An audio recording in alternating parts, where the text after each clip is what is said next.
Bom, meus irmãos, eu me chamo Marco Teles, eu sou de João Pessoa, Paraíba, lá no Nordeste, e Deus me deu a graça nos últimos 2 anos de lançar esses 2 livros sobre a temática do louvor cristão, né? O primeiro se chama Vida Após o Gospel e o segundo se chama A 10ª Marca, Uma Igreja Saudável Sabe Cantar.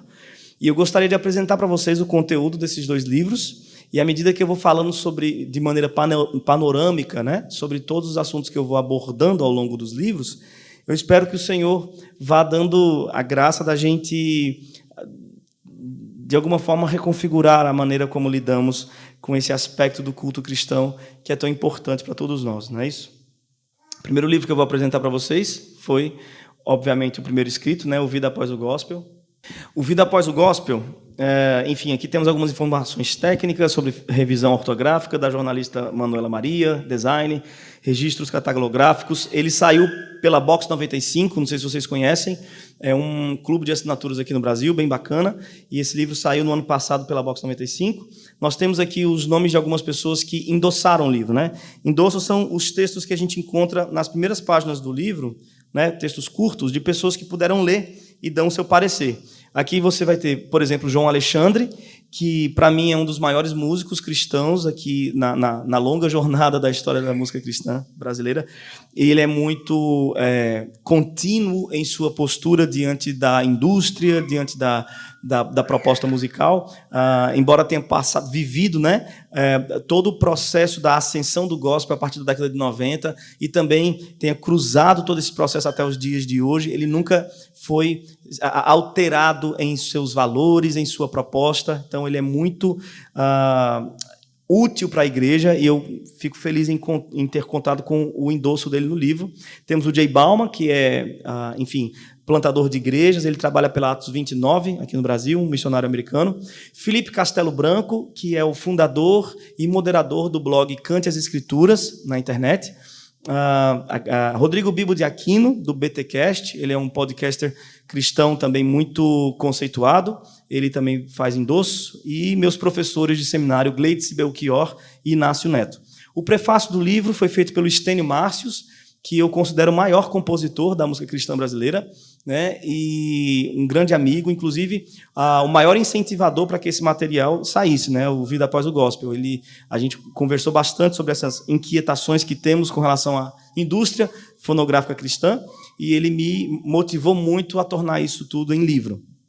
A apresentação do livro foi feita pelo Renato Vargens, um teólogo que lida também com questões polêmicas na internet, vamos assim dizer, e o apêndice do livro sobre mim foi feito pelo meu vizinho, o Walter Treptow.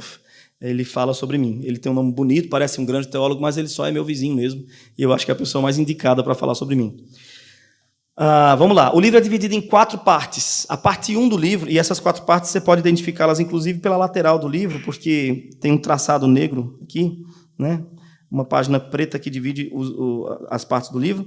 A primeira parte eu vou lidar com os conceitos. Eu acredito que para a gente começar a entrar nesse universo de criticar, né, a estrutura da música cristã brasileira, nós precisamos, antes de mais nada, definir conceitos, que é um dos maiores problemas que nós temos hoje, né? A questão do contraste que há entre as várias terminologias. Obrigado, meu irmão. Entre as várias terminologias. Por exemplo, hoje nós temos muita dificuldade em identificar a distinção entre louvor e adoração, por exemplo. E é aí que eu dedico os 2 primeiros capítulos do livro, para conceituar biblicamente e socialmente os termos louvor e adoração, né? Existe uma diferença gritante, né? As 2 coisas, elas podem até se comunicar de alguma forma, mas elas não são sinônimas, né? Como a maioria de nós acaba utilizando louvor e adoração como sinônimos, né?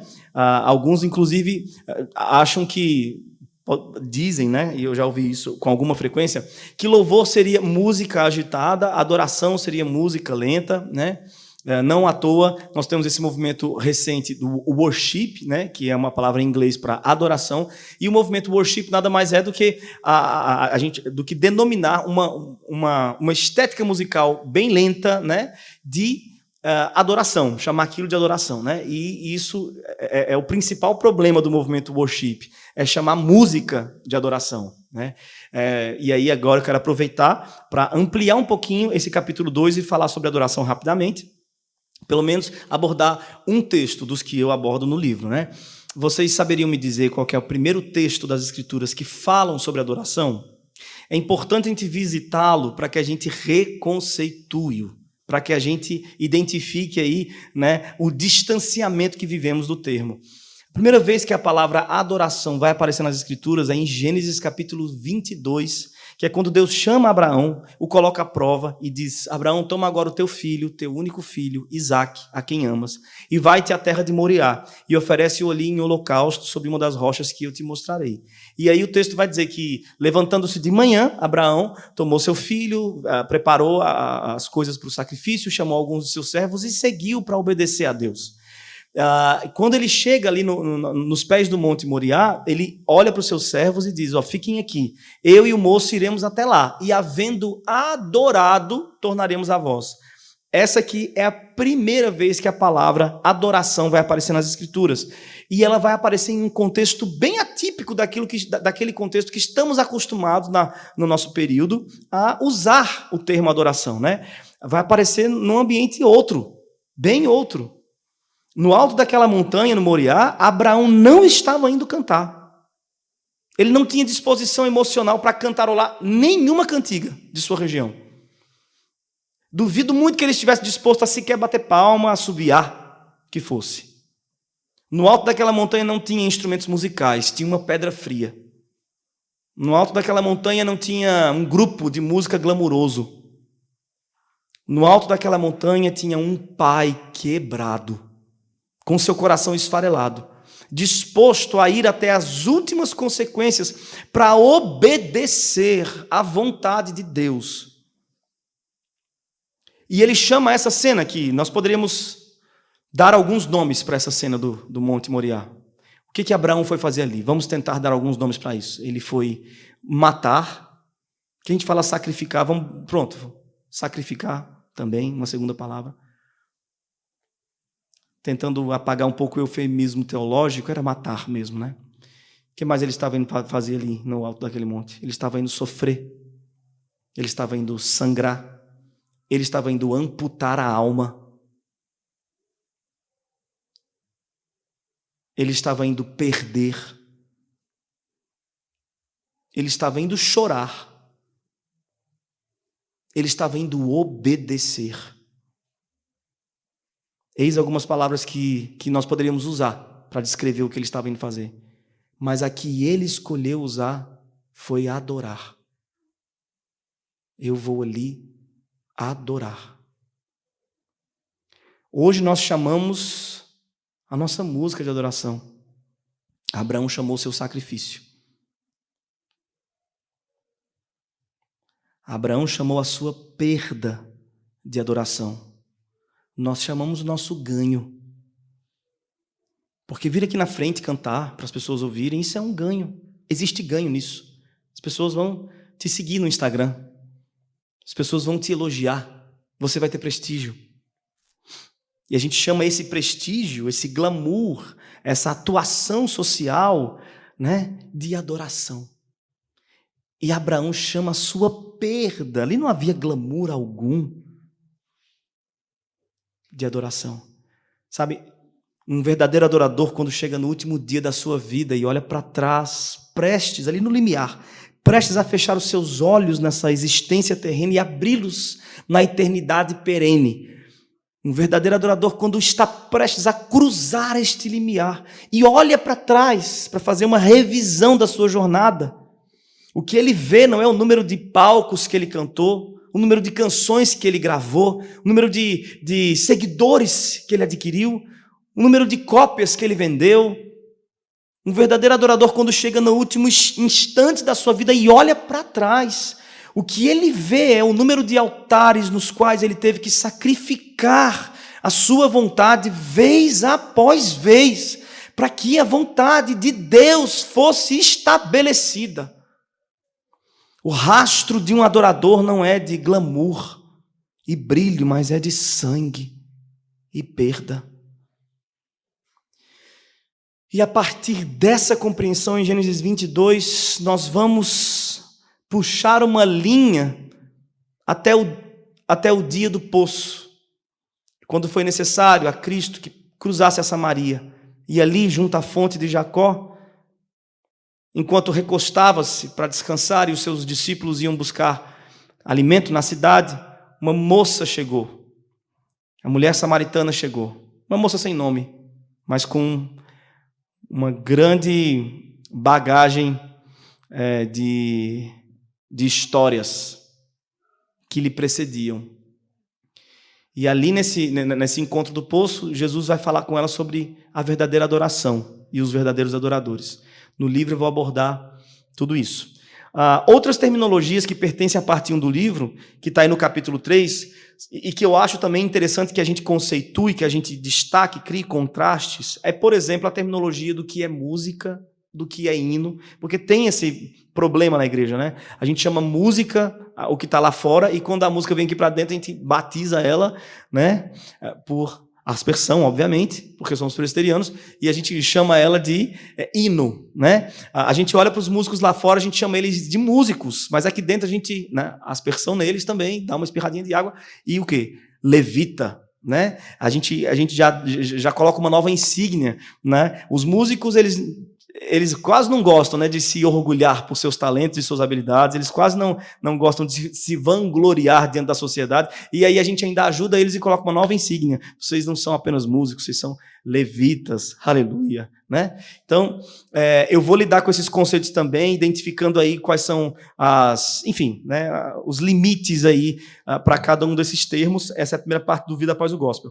E aí nós entramos na parte 2 do livro, que eu chamei de questões práticas. Essa parte 2 ela é bem direcionada, bem focada para o pessoal que trabalha com música na igreja, né? O primeiro capítulo dessa parte é o capítulo 4 do livro, se chama O Ministro de Louvor. É um capítulo que eu gosto muito, e amei ter escrito.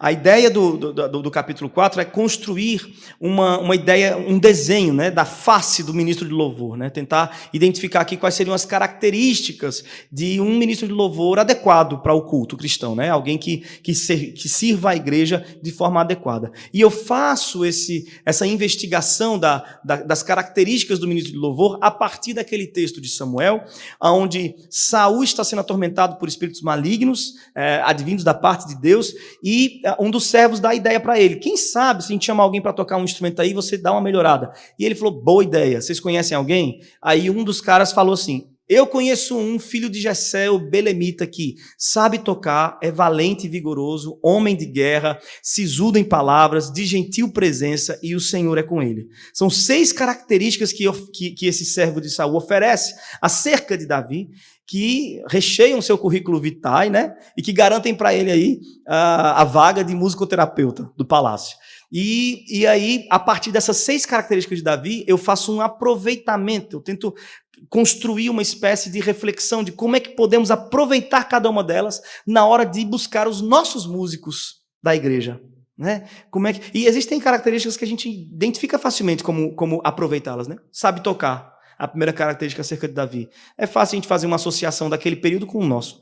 E homem de guerra, como é que a gente associa? Como é que a gente procura nos nossos ministros de louvor a característica de serem homens de guerra, por exemplo, né? Enfim, é o que eu vou estar desenvolvendo nesse capítulo aí. Depois eu vou para o capítulo 5, que é um dos capítulos chaves do livro, que é sobre escolha de repertório.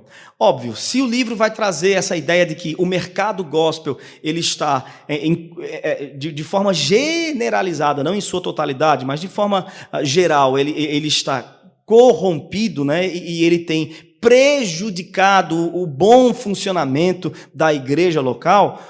Então, como é que a gente faz para escapulir do mercado gospel e escolher repertório mais sadio para a igreja local? E eu vou trabalhar nesse capítulo a partir de algumas perguntas. A primeira pergunta que eu faço é: na hora de escolher um repertório, o que é importante? E eu vou respondendo questões que considero importante considerar na hora de escolher um repertório. Como, por exemplo, o evangelho é importante. E nem sempre uma canção que tem as palavras mágicas Jesus, aleluia, amém, Espírito Santo, contém o evangelho. E a gente vai A gente vai desenvolver aqui o conceito clássico sobre o que seria o evangelho, né? E para que a gente possa identificar nas canções se elas têm evangelho ou não. A gente tem que ter um pouco mais de cisma, minha gente. A gente tem que ser mais cismado. A gente não pode ser tão ingênuo, não, né? Outra resposta sobre o que é importante. A congregação é importante. Eu não posso escolher um repertório que elimine alguma parte da congregação do louvor comunitário, né? E aí por diante. Outra pergunta que eu vou fazer sobre escolha de repertório é: o que é secundário? E uma terceira pergunta ainda: o que deve ser dispensado imediatamente? Então eu vou trabalhar cada uma dessas perguntas aí com algumas respostas que sugerem reflexões. E ainda na parte 2 do livro nós temos o capítulo 6 sobre arte cristã para eclesiástica. Eu achei importante abrir esse parêntese, porque existem artistas no nosso meio que não vão se sentir plenamente satisfeitos na construção de um repertório, seja esse repertório musical ou não. Existem outras manifestações e expressões artísticas que também construem repertório, né? Tela, teatro, dança, seja o que for. Mas existem artistas entre nós que não vão se sentir plenamente satisfeitos construindo seu repertório para a liturgia cristã, para dentro dos limites templários, né, do templo. Então, aqui eu vou desenvolver uma reflexão que é urgente para a igreja, que é como lidar com o artista cristão que foi designado por Deus para estar no mundo. Porque, via de regra, nós não gostamos de lidar com esses indivíduos. A gente tem problema com eles, né? E aí a gente vê situações terríveis, como, por exemplo, mostras de artes como aquela do Santander. Vocês lembram, né? Que foi terrível. A igreja se mobilizou para fazer o quê? O boicote. Teve gente aparecendo na câmera, no Instagram, amigo meu, cortando o cartão do Santander. Eu acho isso um pouco inútil. É essa palavra. Tudo bem, cada um faz o que quiser da vida com relação a isso tudo, mas eu acho inútil. Eu acho que isso não traz nenhum tipo de alteração no status quo social. O que eu acho útil é nós, enquanto cristãos, motivarmos os nossos artistas a produzirem um conteúdo artístico de qualidade equivalente, porém de valores equidistantes ao do mundo. Se a gente não estiver no Santander ali, nas galerias de arte, mostrando as nossas expressões artísticas por meio da nossa percepção de mundo, não adianta boicotar não, meu lindo. Adianta não. No outro dia aparece outra mostra de arte. Pior. Enfim, mas eu vou desenvolvendo essa reflexão e aí é bom para despertar algumas pulgas aí e a gente discutir a longo prazo, né? E opiniões diversas são válidas nesse momento porque é um assunto bem tenso. Nós partimos então para a parte 3 do livro, né? Que é a parte crítica ao movimento gospel, que você também pode chamar de parte 3. Tacando fogo no parquinho, que é quando a gente vai entrar realmente, propriamente dito, na coisa do citar nomes.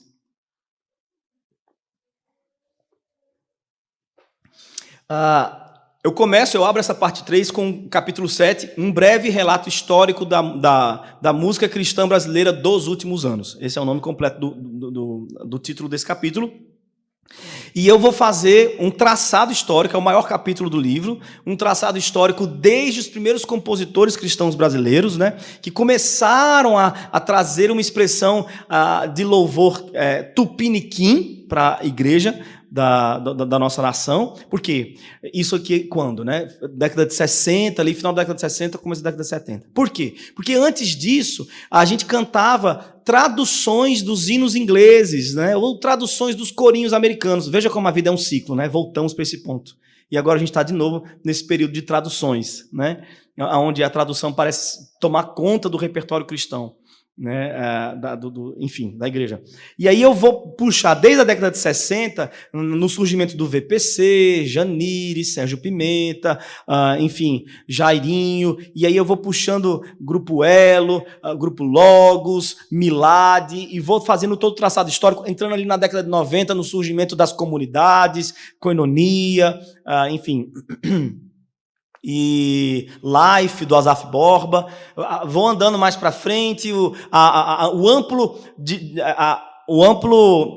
a ampla explosão, né, a significativa explosão do gospel, né, por meio das gravadoras, da Gospel Records, da MK, Line Records, vou citando principais nomes, principais obras, principais contribuições, tentando identificar em cada um desses períodos, inclusive, também, as máximas teológicas que eram apresentadas por meio das canções, e aí eu vou chegar nos dias atuais, né, eu vou chegar e faço todo esse traçado aí, histórico, e então, finalmente, entramos no capítulo 8 do livro, que é o capítulo no qual eu entrego de forma mais concentrada quais são as minhas 3 críticas ao movimento gospel. São os 3 tropeços do gospel. E as minhas 3 críticas ao movimento gospel, elas são as seguintes. A primeira diz respeito à teologia liberal amplamente repercutida por meio do cancioneiro gospel.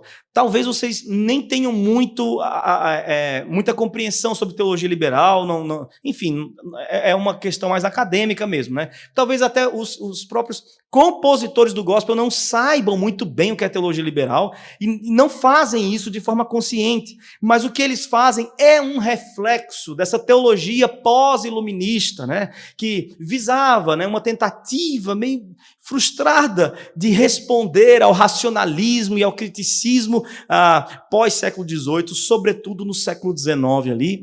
Então, isso encontra eco ainda hoje.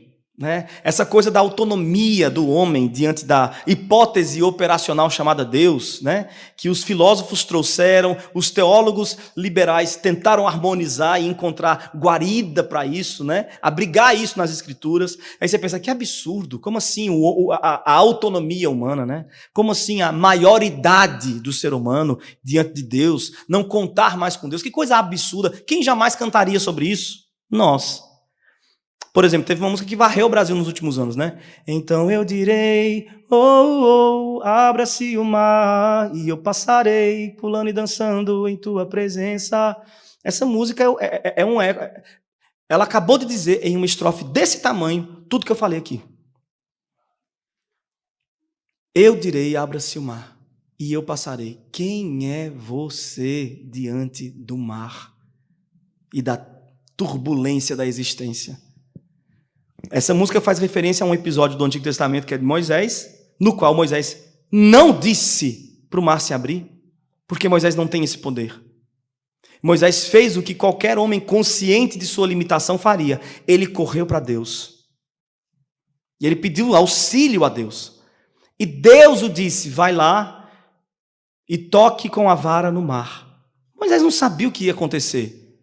Mas ao obedecer a Deus, Deus fez o que só Deus pode fazer.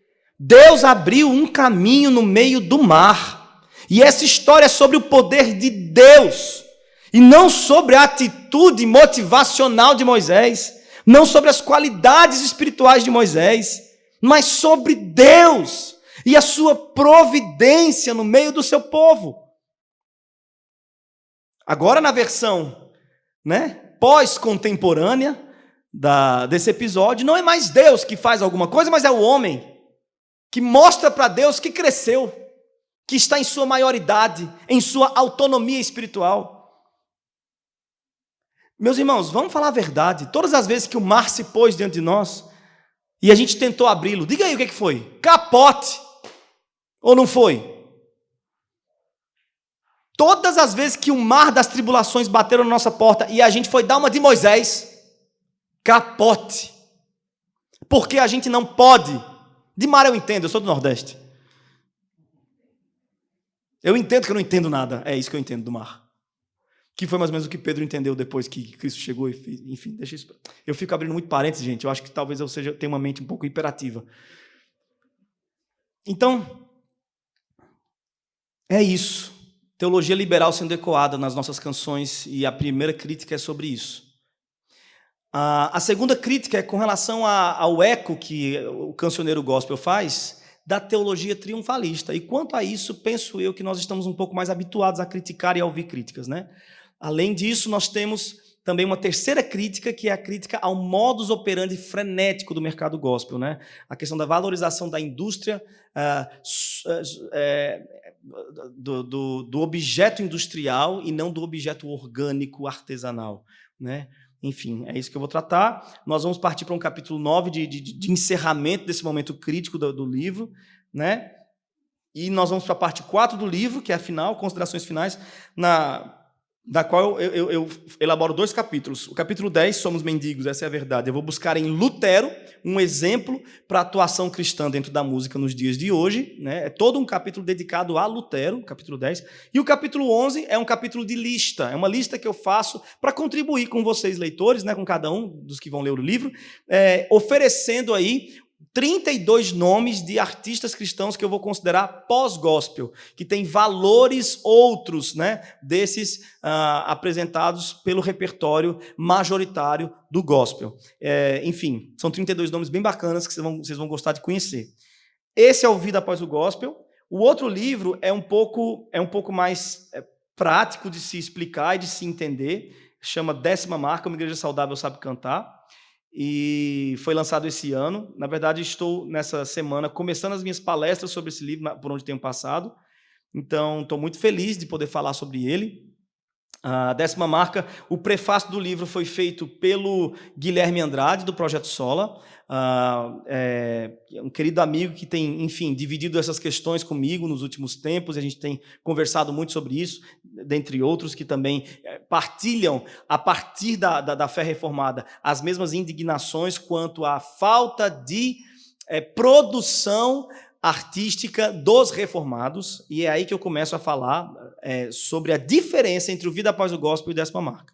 O Vida Após o Gospel vai atingir um pouco mais arduamente os nossos irmãos pentecostais, afinal de contas, são eles que mais contribuem para o desenvolvimento do mercado gospel. Mas o 10ª Marca, ele vai atingir a nossa casa, né, os irmãos reformados. A ideia do 10ª Marca é chacoalhar a igreja reformada, calvinista, as tradicionais, né, a presbiteriana e outras denominações que têm o seu histórico no século XVI ali, porque nós não estamos aqui, pelo menos no Brasil, produzindo um conteúdo vasto de canções que façam reflexo daquela doutrina que chamamos de sadia, da sã doutrina que cremos, da fé que carregamos. Está faltando explosão doxológica nos nossos discursos teológicos na Igreja Reformada Brasileira. Então não é à toa que o gospel está engolindo todo mundo, entende? Veja, por exemplo, músicas que são sagradas, né, na presbiteriana, nas igrejas tradicionais reformadas. Tu és soberano sobre a terra, sobre os céus, tu és Senhor absoluto. Saiu presbiteriano até chora. Falou soberano, ele já o quê? Vai na predestinação, aí já arrepia aqui o braço esquerdo, entendeu? Desce a lágrima na hora. Não tem igreja presbiteriana que não utilize essa canção. Pois bem, essa canção é um presente dos nossos irmãos pentecostais para nós. Grande é o Senhor e muito digno de louvor. É outro presente dos nossos irmãos pentecostais, que se expressam muito bem em louvor a Deus, em doxologia. E me parece também, eu vou lidar com tudo isso ao longo do livro, 10ª Marca, me parece também que boa parte daqueles entre nós que decidem escrever canções, eles escrevem para um nicho muito específico da sociedade. Eles são canções que são acusadas de serem muito elitistas, não à toa. Né? A gente tem aí Estênio Márcios, João Alexandre, não estou falando mal deles não, gente, até porque somos amigos. Estênio, um abraço. Continua aí nessa fé, nessa força. Mas o que eles fazem não alcança a massa, minha gente. A música deles não alcança, não entra na massa. E aí, tudo bem, eles devem continuar fazendo o que fazem, é maravilhoso, mas nós precisamos fazer outra coisa. E eu acho que o que o Projeto Sola tem feito, o Canto Verbo tem feito, nós ali do Nordeste, eu, João Manô, Ana Heloísa, o que nós estamos fazendo é correr atrás de um prejuízo histórico no cancioneiro cristão, que é compor canções que manifestem uma fé antiga, uma fé ortodoxa. E aí o livro ele é simples e dividido em 3 partes. Primeiro eu preciso explicar o título. O título A 10ª Marca é para fazer um diálogo com o livro de Mark Dever, 9 Marcas de uma Igreja Saudável. Um livro muito útil, muito especial, que fala sobre edificação, plantio e revitalização da igreja. E ele vai destacar, entregar para nós, 9 marcas que ele considera importantes para denunciar a saúde da igreja. pregação expositiva, a disciplina eclesiástica, membresia da igreja, uma ampla utilização e ensino sobre a teologia bíblica na igreja, dentre outras marcas. Mas nenhuma das marcas, absolutamente nenhuma, fala sobre música ou sobre a expressão de louvor da igreja. Isso, para mim, enquanto músico, sempre me incomodou. Gente, mas o que é isso? O que quer dizer? A música é tão presente na história bíblica da igreja e também da história histórica da igreja. Por que ele não fez uma marca para a música, né? Enfim, e aí, conversando com alguns amigos, eu decidi, então, fazer esse trabalho investigativo. E o livro existe só para mostrar o tanto que a música é importante para a igreja. Né? A primeira parte do livro se chama Doxologia Antiga. E nessa parte eu vou investigar todas as vezes em que a música aparece no Antigo Testamento, né? Identificando aí qual é a utilidade que ela tem em cada um dos episódios, qual é enfim, a sua utilidade mesmo, né? A partir de Moisés, no Pentateuco, eu vou destacar o uso da música nesse período mais antigo, né? Entrando Davi, né? Período davídico adentro, que é quando a música vai ganhar um novo aspecto e uma nova utilização, que vai ser a utilização litúrgica. Foi Davi que trouxe a música da cultura popular para o uso cultico, e aí a gente vai destacar isso também. E aí eu vou abordar, obviamente, o maior livro da Escritura, que é um livro de cânticos, que é um livro que diz para a gente que Deus é compositor. Porque se Deus foi quem escreveu a Bíblia, se Deus é o autor, né, o inspirador, escreveu por meio de inspiração as Escrituras, se essa é a palavra de Deus, então o livro de Salmos diz para nós que Deus compõe canções. Deus é compositor. E aí eu vou, no livro de Salmos, aí, comentando sobre Salmos, identificar a narrativa redentiva presente nos 150 Salmos. E por último, eu vou entrar também nos livros proféticos, identificando qual que é a utilização dos profetas da música. É de surpreender, gente, o tanto que a música foi importante em todos os períodos do Antigo Testamento. Houve doxologia acompanhando todo o povo judeu. E aí nós vamos... deixa eu fazer uma citação. Moisés utilizou a música como artifício didático para o seu povo e como um memorial para as futuras gerações conhecerem a grandeza e poder do Deus Criador. Davi, exímio artista, enxertou no culto o abstrato elemento da canção, proporcionando cor aos pálidos atos da liturgia.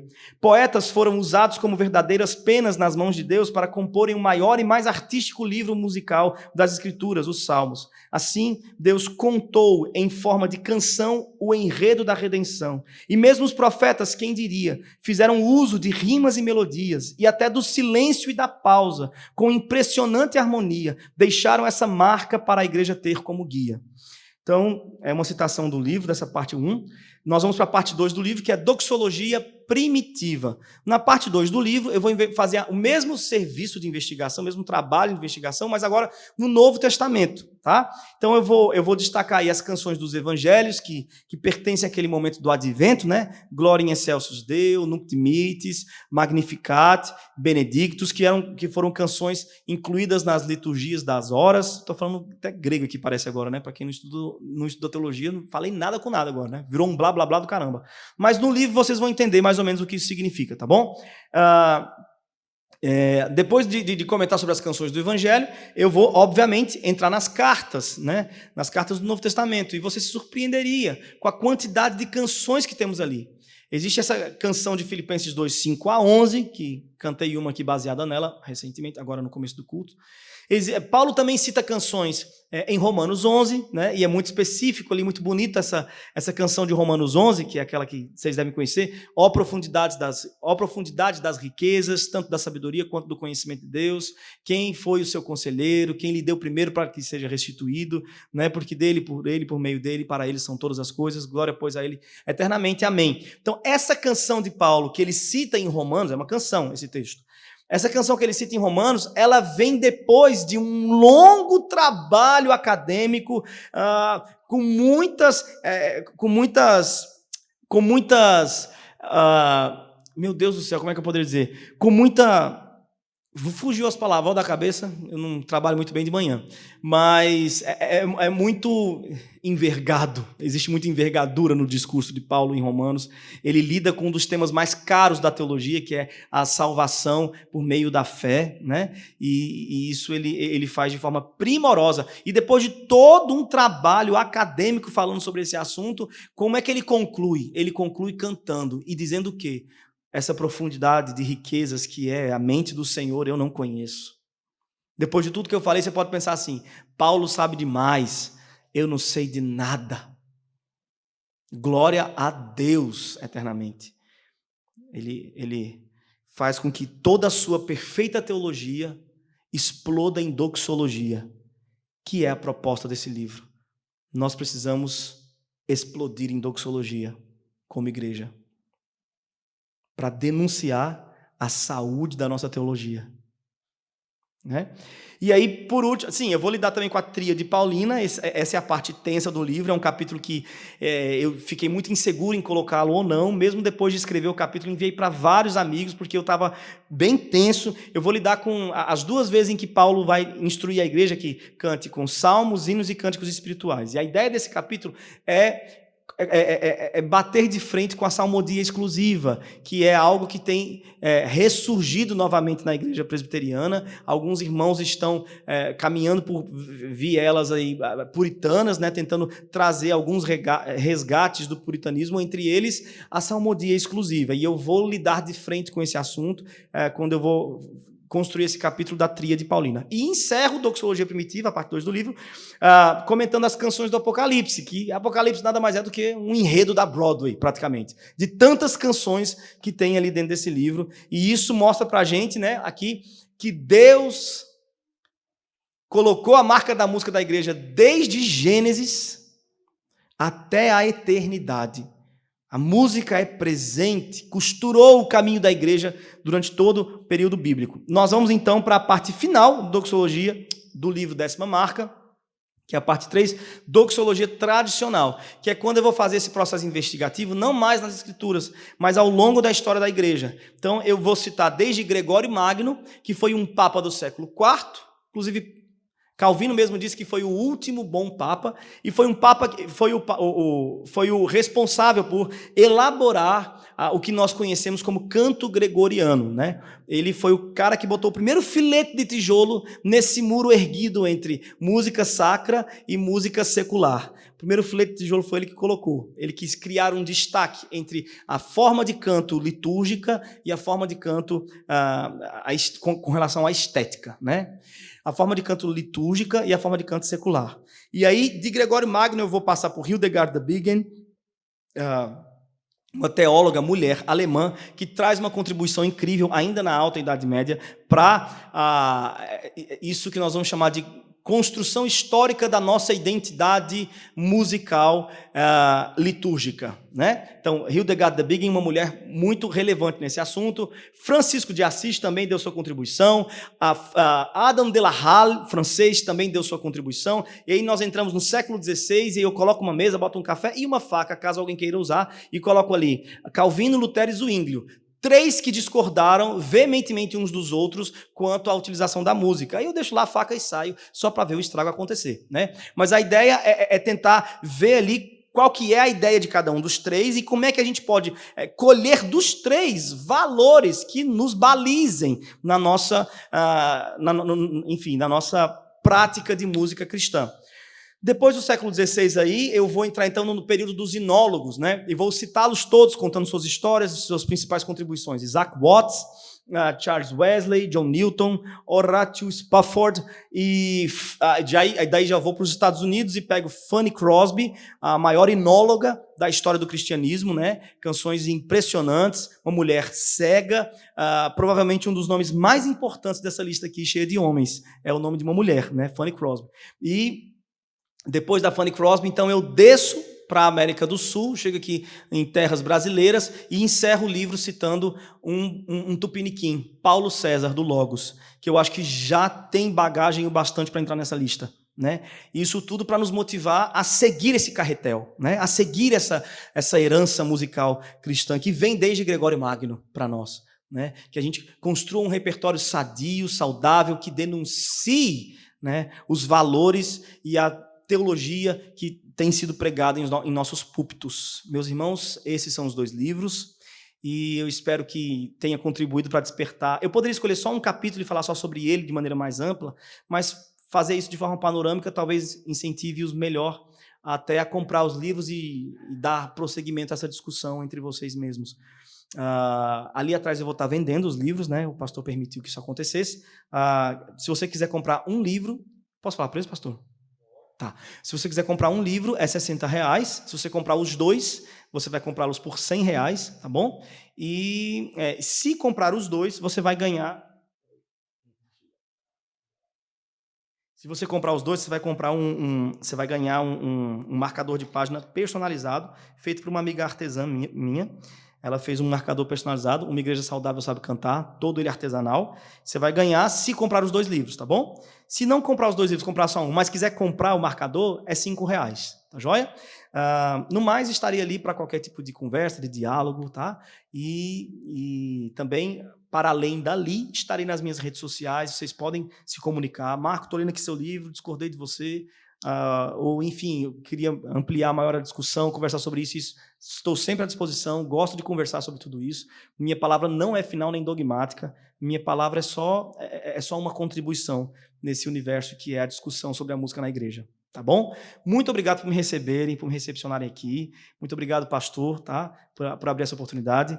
Espero que Deus nos dê a graça de levarmos essa jornada aí de parceria por longos anos, tá bom? Deus abençoe vocês.